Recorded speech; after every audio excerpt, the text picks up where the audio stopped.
சிலரின் தூண்டுதலின் பேரில் தனக்கு எதிராக போராட்டங்கள் நடைபெறுவதாக பாளையங்கோட்டை திமுக வேட்பாளராக அறிவிக்கப்பட்டுள்ள மைதீன்கான் குற்றம் சாட்டியுள்ளார். அவருடன் செய்தியாளர் நாகராஜன் நடத்திய கலந்துரையாடலை தற்போது பார்க்கலாம். பாளையங்கோட்டை சட்டமன்ற தொகுதியின் திமுக வேட்பாளர் திரு டி.பி. மைதீன்கான் இருக்க அவரிடம் இது குறித்து பேசலாம். ஐயா, அதாவது நேற்று வரைக்கும் உங்களுக்கு பயங்கரமான எதிர்ப்புகள் இருந்தது. அதாவது மூன்று முறை போட்டியில் வெற்றி பெற்ற நீங்கள் 4ஆம் முறை இங்கே போட்டியிடக்கூடாது, புதிய வாய்ப்பு தர வேண்டும் என்று பல்வேறு எதிர்ப்புகள் வந்தது. இதனையும் மீறி உங்களுக்கு கொடுக்கப்பட்ட வாய்ப்பை நீங்க எப்படி பாக்குறீங்க? அப்படி ஒன்றும் எதிர்ப்பு இருக்க மாதிரி தெரியல. யாராவது ஒரு சிலர் தன்னுடைய கோபதாபங்களுக்காக செய்திருக்கலாம். அது ஒன்றும் பெரிதாக நாங்கள் எடுத்துக்கொள்ளவில்லை. தலைமை கழகம் அறிவித்திருக்கிறது. அந்த முறைப்படி நாங்கள் முறையாக நின்று வெற்றி பெறுவோம். இந்த தேர்தலில் உங்களோட வியூகம் எப்படி இருக்கும்?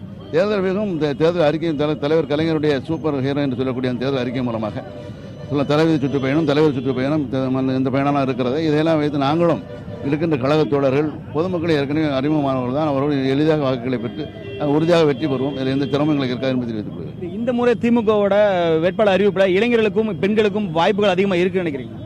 ஓரளவு நல்லா பண்ணியிருக்கேன். பழைய கட்சிக்காரங்களும் மறைக்க முடியாது, புது கட்சிக்காரங்க எல்லாம் சேர்த்து நல்லா சம அளவில் எல்லாருக்கும் கொடுத்துருக்காங்க. பல இடங்களில் எதிர்ப்புகள் கிளம்பியிருக்க வேட்பாளர் மாற்றங்கள்லேயே அதை நீங்க எப்படி பாக்குறீங்க? அதாவது எதிர்ப்பு என்பது ஒரு சிலருக்கு ஏற்பட்ட சில காழ்ப்புணர்வு காரணமாக, பகையின் காரணமாக இருக்கலாம். அதை தலைமை பார்த்துக் கொள்ளும், தலைமை முடிவெடுத்துக் கொள்ளும், தலைமை உரிய நடவடிக்கை எடுப்பார் என்று தெரிவித்துக் கொள்கிறேன். புதிய தலைமுறை அதாவது சிறந்த எந்த எதிர்ப்புகள் இருந்தாலும் அதையும் தாண்டி மிகப்பெரிய ஒரு வெற்றியை கண்டிப்பாக திமுக சந்திக்கும் என்பதே இவர்கள் கருத்தாக இருக்கிறது. புதிய தலைமுறைக்காக ஒளிப்பதிவாளர் சங்கருடன் நெல்லையிலிருந்து நாகராஜன்.